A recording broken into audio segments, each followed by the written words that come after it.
US Mobile's error code DE206 typically indicates issues with billing, activation, or app synchronization. The most common immediate fixes involve updating to the latest version of the US Mobile app, version 5.7.2 or later.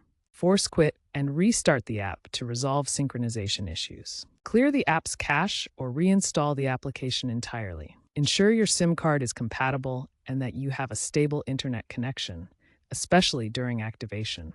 A common immediate solution is to simply restart your device.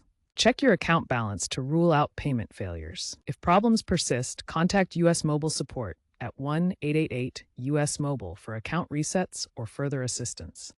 For advanced troubleshooting of DE206, check if the error occurred after a device update such as iOS 18 or Android 15. For billing-related DE206 errors, ensure your payment details are complete and accurate within the app.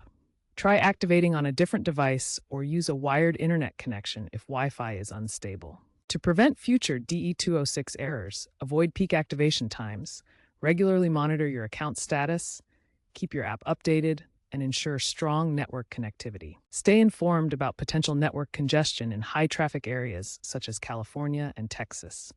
US Mobile is planning AI-driven support features by early 2026, which may proactively address account issues and reduce DE206 occurrences.